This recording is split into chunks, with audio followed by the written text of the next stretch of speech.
हाँ ये शुरू करते हैं। ठीक है सर, सबको आवाज आ रही है मेरी क्लियर? हाँ जी सर। ठीक, तो आज हमें पढ़ना है सूर्य और लियो। सूर्य, जो सूर्य जो है कारक है वो हमारे सबको मालूम है, सरकार का है, उच्च पद का है, शोहरत का है, नेम एंड फेम, उसके अलावा जो कोई हमारे मोरल वैल्यूज का है, उसे किंगडम, राजा, ईगो, तो सब कुछ जो है कि सूर्य से मतलब कि जो कि हम डिफाइन करते हैं। सूर्य जो है कि हमारा मेन है, तो वो जो है कि सरकार का कारक भी है, उच्च पद का कारक भी, हमारे इंटरटेनमेंट का कारक भी है, क्योंकि 5th हाउस है। हमारे पूर्व पुण्य के हाउस को भी रूल करता है लियो, क्योंकि वो हमारे 5th हाउस है। ठीक है जी। अब ये जो है अग्नि तत्व राशि है। एक अग्नि तत्व हमने पढ़ी थी जो कि मेष राशि, जो जोड़िया इसकी पहली राशि है वो भी अग्नि तत्व राशि थी, और ये सिंह राशि है, ये भी अग्नि तत्व की राशि है, परंतु दोनों की अग्नियों में अंतर है। जो हमारी मेष की जो अग्नि थी वो ब्लास्ट करती थी, यानी एकदम से बहुत तेजी से बढ़ती थी और बहुत तेजी से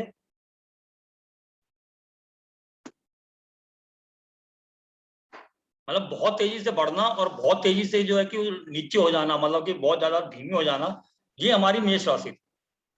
मेष राशि के अंदर जो है कि कुछ भी नया स्टार्ट करने के लिए जो एनर्जी लेवल चाहिए होता था वो था। अब ये हमारी जो लियो है इसकी अग्नि जो है ये स्थिर राशि है, मतलब कि बिल्कुल स्टेबल जो अग्नि बोला जाता है, जिसको कि मतलब कि इसकी जो ताप है, जो अग्नि है, वो धीरे धीरे बढ़ेगी। आप देखना सूर्य जब निकलता है उसके बाद धीरे धीरे अपने गर्मी को बढ़ाता है, और उसका स्थिरता के साथ धीरे धीरे कम होती है, वो एकदम से बहुत ज्यादा तेज या बहुत ज्यादा कम नहीं होती। तो इसीलिए स्थिर राशि होने के पीछे एक और वजह भी है इसकी, कि स्थिर राशि होने से ना ये मतलब कि चेंज नहीं हो सकती। चेंज नहीं होने का मतलब है कि हमारी जो स्थिर राशियां हैं वो है 2, 5, 8, 11। मेनली दूसरी राशि हमारी टॉरस, 5वीं विर्गो, 8वीं वृश्चिक और कुंभ राशि 11। तो ये जो हमारी राशियां हैं इनको मतलब कि हम चेंज नहीं कर सकते। जैसे कि हम बोल रहे हैं कि हमें जो कुटुंब मिलता है, जब हम पैदा होते हैं हमें कुटुंब मिला, सेकंड हाउस हमारे कुटुंब का है, उसको हम चेंज नहीं कर सकते। जैसे हमें बुआ मिली है, चाची मिली है, जो दादा मिले हैं वो वही रहेंगे, हम उन्हें चेंज नहीं कर सकते। इसी तरीके से 5वां हाउस है हमारा, हमारे बच्चे।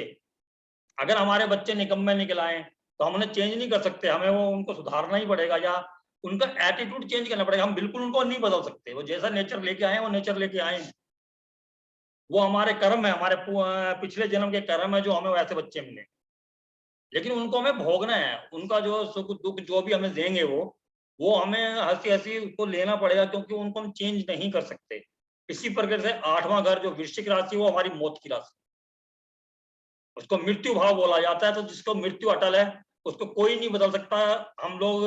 भगवान की शरण में जाते हैं, डॉक्टरों के पास जाते हैं, लेकिन वो हमारा समय नहीं आया होता तो हमें बढ़िया डॉक्टर मिल जाते हैं। हम कोई रेमेडी कर रहे हैं तो रेमेडी भी काम कर जाती है। लेकिन अगर वाक्य में ऊपर वाले ने अगर वही टाइम हमारे लिए लिखा हुआ है तो हम कुछ भी कर लें, हम अपनी मौत को चेंज नहीं कर सकते, हम बदल नहीं सकते। तो इस प्रकार की जो स्थिर राशियां हैं शास्त्रों में कहीं भी मतलब जाता है कि हमारी लाल किताब के अंदर भी एक कॉन्सेप्ट आता है कि राशि भाव का बैठा हुआ है, ये भाव का ग्रह है, ये राशि का ग्रह है। यानी कुछ की रेमेडीज होती हैं, कुछ चीजों की रेमेडीज नहीं होती। जैसे 4th हाउस मंगल की रेमेडी है, वो लाल किताब भी बोलती है। तो जिन भावों की रेमेडीज हैं उन्हीं की रेमेडीज दी जाती है। वैसे तो अगर आप किसी ज्योतिष के पास जाओगे या हमारे पास भी कोई आएगा, अगर कुछ बोलता हमें कुछ ना कुछ तो बताना है उसको। लेकिन आप जब इस चीज को सीख रहे हो तो वो उस चीज को आपको क्लियर हो जाना चाहिए कि जो हमारी स्थिर राशियां हैं उस स्थिर राशियों के अंदर हम कुछ भी चेंज नहीं कर सकते। उसके अंदर हमें सिर्फ एक ही ऑप्शन रह जाता है, वो ऑप्शन हमारा ये होता है कि हम भगवान की शरण में जाएं। क्योंकि जो 5वां घर जो है हमारा तंत्र मंत्र का है, मंत्र उच्चारण का है, हमारी मंत्र साधना का है, हमारा पूर्व पुण्य भाव, तो उसको हम कुछ अपने इन जन्म के कर्मों से या इस जन्म के पूजा पाठ से या जो जो भी हम भगवान के लिए मंत्र उच्चारण करके उनको सिद्धि करते तो उनका है। तो इसलिए ये हम कर सकते हैं।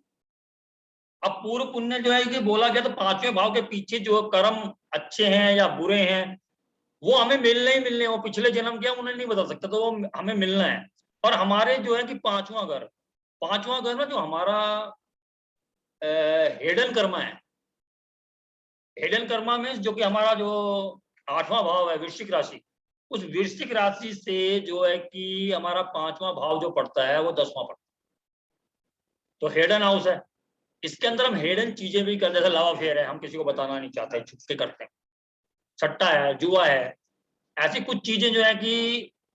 सेकंड मतलब सॉरी 5th हाउस के अंदर आती हैं, जो हम किसी के साथ शेयर नहीं करना चाहते लेकिन हम वो कर रहे होते, वो हमारे हेडन है, हाउस की कर्मा है। और वो हम इसे ये भी बोल सकते हैं कि हम पास्ट लाइफ से लेके आए हुए हैं। जैसे अगर किसी का 8th लॉर्ड अगर 5th में आ जाए, या 8वें भाव की जब दशा चल रही हो, उस टाइम उसके बाद कोई गर्लफ्रेंड आया या बॉयफ्रेंड, तो 5th हाउस है,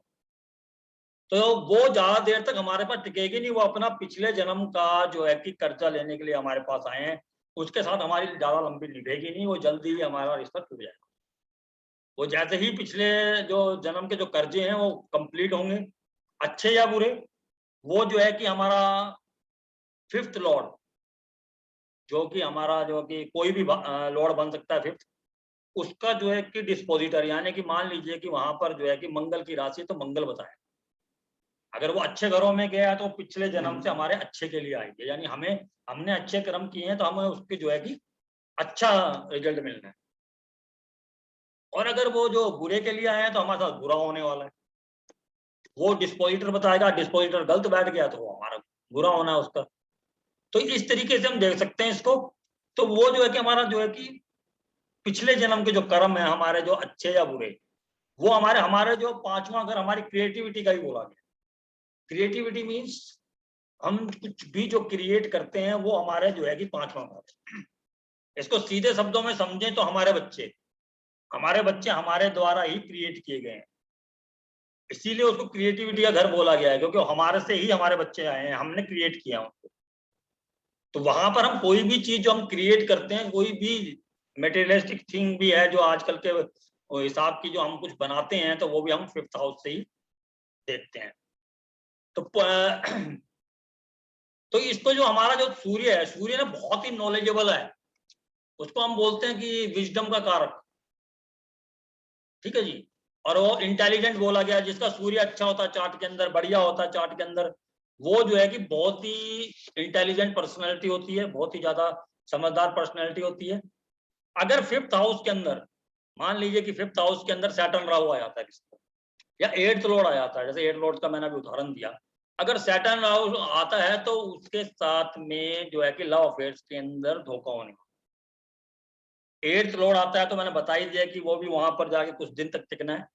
ज्यादातर उसमें भी जो है कि 8th लॉर्ड जब आता है 5th हाउस के अंदर, तो उसमें भी प्यार में धोखा मिलता है। राहु अकेला बैठा हो 5th हाउस के अंदर तो भी यही होता है। और तकरीबन जो है कि जो हम ज्योतिष सीखते हैं ना, जो भी लोग ज्योतिष सीख रहे हैं जिनका 5th और 8th का कनेक्शन है, 5वें भाव का 8वें भाव से कोई भी कनेक्शन बन रहा है, तो वो उनको ओकल्ट की नॉलेज कुछ ना कुछ तो अंदर अंदर से ही एक वो आती है, वेव आती है जो पिछले जन्म से, कि हमें कुछ आता है इस बारे में। हम जरा सा भी सीखते तो हमें लगता है कि यार ये मेरे को पहले से मालूम था। इंट्यूशंस आती हैं। और एक भय, भय कि हमारे साथ कुछ बुरा ना हो जाए। तो 5th हाउस और 8th हाउस का जब कनेक्शन होता है तो तकरीबन तकरीबन जो है कि डर के वजह से, किसी भी डर की वजह से जो है कि हमारे साथ कुछ ऐसा बुरा ना हो जाए, क्या हमारे साथ आगे क्या होने वाला है, तकरीबन जो परेशान लोग, क्योंकि 8वां घर हमारी परेशानी क्या है, वो 5th हाउस के अंदर आ गया, हमारी क्रिएटिविटी के अंदर आ गया, हमारी इंजॉयमेंट के अंदर आ गया, हमारे पढ़ाई के अंदर आ गया, हमारे लव अफेयर्स के अंदर आ गया। तो 5th हाउस के अंदर जब ये चीजें आ जाती हैं तो आपको जो है कि वो एक भय सा लग जाता है कि यार मेरे साथ ही बुरा क्यों होता है, हमेशा मेरे साथ ऐसा क्यों होता है। तो उस वजह से आप जानने के लिए कि हमारे साथ ऐसा क्यों होता है, तो आप लोग जो है कि ज्योतिष विद्या सीखने के लिए प्रेरित होते हैं या ज्योतिष सीखने के लिए आते हैं। तो अब मैंने बताया कि जो कि 5th हाउस जो है कि हमारे मंत्र विद्या का है, तो आपको अब कौन से मंत्र करने चाहिए अगर 5th हाउस के अंदर कोई प्लेनेट है। मान लीजिए 5th हाउस के अंदर वीनस बैठा हुआ है, तो वीनस जो है कि हमारी लक्ष्मी का रूप बोला गया है। वीनस को शुक्र को जो है कि लक्ष्मी का रूप बोला गया है। तो आप जो है कि वहां पर अगर आपका वीनस है तो किसी भी देवी की आराधना, वो आपकी कुल देवी भी हो सकती है, लक्ष्मी माँ भी हो सकती है, कोई भी देवी, अगर आपकी कुल देवी कोई बनती है तो ठीक है, अगर आप को नहीं मालूम, जैसे कुछ लोग बोलते हैं मेरे पास आते हैं तो बोलते हैं हमें मालूम ही नहीं कि हमारा कुल देवता या कुल देवी, तो वो महालक्ष्मी की पूजा कर सकते हैं, गौरी की पूजा कर सकते हैं, किसी भी देवी की आराधना करनी है अगर वहां पर वीनस है। अगर वहां पर कोई भी मतलब कि जैसे मान लीजिए कि उग्र राहु केतु ये चीज आ जाते हैं तो काल भैरव, क्या आपको जो है कि मंत्र साधना करनी चाहिए, पूजा करनी चाहिए। इसके अलावा शनि अगर वहां पर आ जाते हैं तो हमारे जो है कि काली, माँ काली की पूजा। इस प्रकार से जुपिटर आते हैं तो जुपिटर के लिए हम सूर्य की पूजा करते हैं, जो गुरु बृहस्पति हैं उनकी पूजा का विधान ब्रह्मा, जब पूजा नहीं की जाती उनके बदले में हम सूर्य देव की ही पूजा करते हैं, जो हमारे जो गुरु जी हैं, क्योंकि 9th हाउस का एक कारक बृहस्पति के साथ साथ सूर्य देव भी, जो हमारे पिता के कारक होंगे, और 5वें भाव का कारक भी जो नेचुरल कारक जो कि सूर्य है, वैसे गुरु जी है, तो उसको हम जो है कि सूर्य की कर सकते हैं पूजा। अगर आपका मान लीजिए कि वहां पर सन है, सन के लिए हम श्री रामचंद्र जी की पूजा कर सकते हैं, क्योंकि एक सात्विक विष्णु की पूजा करते, बुध के लिए विष्णु, क्योंकि ये सात्विक प्लेनेट है। मंगल के लिए आप जो है कि हनुमान जी की पूजा कर सकते हैं, क्योंकि उग्र देवता, उग्र आ गए तो हनुमान जी जो है रुद्र रूप है, शिव का एक रुद्र रूप है, रुद्र अवतार है, तो हम उनकी पूजा कर सकते हैं। अब मान लीजिए कि 5th हाउस हमारे लव अफेयर्स का बताया जाता है। सपोज कीजिए किसी का एरिस के अंदर मार्स वीनस है, एरिस पढ़ा है हमने, और 5th हाउस आज हम पढ़ रहे हैं, और अगर उसके अंदर एरिस के अंदर हमारा मार्स और वीनस, हमने मार्स वीनस का कॉम्बिनेशन ही पढ़ा है, मंगल शुक्र, तो वो जो है कि एरिस में हमने पढ़ा कि बहुत क्विकली चेंजिंग होती है, बहुत क्विकली जो है कि रिजल्ट्स मिलते हैं जो प्लैनेट उसके अंदर गए होते हैं। और हमने पढ़ा कि एरिस के अंदर अगर वीनस होता है तो लव अफेयर्स बहुत जल्दी होते हैं। अब वो आ गया है कि 5th हाउस जो खुद लव अफेयर्स का है, तो उसके अंदर जब एरिस के अंदर वो मंगल और शुक्र मिले, मंगल तो वहीं का हो गया, वहीं का, और जो है कि हमारा जो है कि मंगल हो गया हमारा जो है कि एरिस, तो 8th नंबर जो हमारा पड़ेगा 12th हाउस। एक तो वहां पर 12th हाउस का लोड हो गया, एक हमारा जो है कि 5th हाउस का लोड हो गया, और मंगल वहां बैठ गया। और दूसरा जो शुक्र है, शुक्र हमारे 6ठे भाव का लोड हो गया, लगन का, और 6ठे भाव, सॉरी लगन कह रहा हूं मैं, अपने 6ठे भाव का, 6ठे भाव में दूसरे अपना टॉरस राशि आई, एरिस वहां, तो टॉरस 6ठे भाव का लोड हो गया, तो वहां पर होगा क्या, वहां पर जो है कि प्रिडिक्शन क्या निकलेगी, प्रिडिक्शन निकलेगी कि जो है कि इसके लव अफेयर्स बहुत क्विकली होंगे, आउट ऑफ कास्ट जाकर भी हो सकते हैं, क्योंकि 12th लॉर्ड इन्वॉल्व है, ठीक है जी, आउट ऑफ कास्ट जाकर भी हो सकते हैं, और साथ ही साथ जो है कि लव अफेयर हो सकते हैं, लेकिन शादी होने में दिक्कत आएगी, फाइट्स होंगी, क्योंकि जो 6th लॉर्ड आके जो शुक्र यहाँ पर बैठा है, तो वहां पर जो है कि लव मैरिज के चांस कम हो जाते हैं, वहां पर जो है कि इस कॉम्बिनेशन में जो है कि फाइट्स के चांस ज्यादा हैं, वहां पर फाइट्स होंगे, क्योंकि जो कॉम्बिनेशन है वो 6th हाउस का बन गया, 6th हाउस और 5th हाउस के लॉर्ड्स का बन गया, 12th हाउस इन्वॉल्व हो गया, 12th हाउस है वो हमारे जो है कि लॉसेस का है, 6ठा हाउस। हेलो, हाँ सर, वो मैं कह रही थी कि अगर यहाँ 7th का इन्वॉल्वमेंट नहीं आया तो शादी नहीं होगी, फाइट्स होके रह जाएगा, हाँ और अगर शादी हो जाती है तो शादी के बाद फाइट्स होगी। हाँ फाइट्स होंगी, शादी के बाद होंगी, क्योंकि वहां पर इन्वॉल्वमेंट 6ठे भाव का है ना। अगर यही कॉम्बिनेशन मान लीजिए कि 5th हाउस में नहीं है, मार्स वीनस आपके 6ठे भाव में आ जाता है, 8वें में आ जाता है, 12वें में आ जाता है, तो 6ठे में क्या है, अपना अफेयर्स हुए, झगड़े चल, क्योंकि वो 6th में है, तब भी वो जो चांसेस नहीं है, 8वें में है तो वो क्या होगा कि घर से भाग के शादी कर लें, क्योंकि वो हेडन है ना, हेडन है। अब वो पता ही नहीं चलेगा आपको, जाके जो है कि मंदिर में शादी कर लिया, जिस दिन वो आप पूछ रहे हो कि तुम्हारा कहीं रिश्ता देख रहे हैं हम, शादी वहां हो रही है, तो मालूम चल रहा है कि इन्होंने तो मंदिर में शादी कर, मतलब समाज से छुप के जो कार्य किए जाते हैं वो वहां पर, और उसका कर्म 5th हाउस है, तो वहां पर इस तरीके से 8th लॉर्ड का कॉम्बिनेशन बन जाए, मान लीजिए कि 8th हाउस में नहीं है, 8th लॉर्ड का कॉम्बिनेशन है, मार्स और वीनस 8th हाउस में ना होकर 8th लॉर्ड के साथ है, तब भी यही कॉम्बिनेशन बने, ठीक है। उसका 12th में है, 12th में है तो शादी कर लेंगे ये लोग, क्योंकि बैड प्लेजर का हाउस है, तो वो हो सकता है कि रिलेशनशिप पहले से ही हो जाए, पहले से ही कंसीव हो जाए, और वो जो है कि उसके बाद, लेकिन शादी के बाद दोनों को लॉस होना है। ये क्लियर है कि शादी के बाद प्रॉब्लम, क्योंकि स्पाउस से छठा घर हो गया, वो झगड़े फिर होने हैं,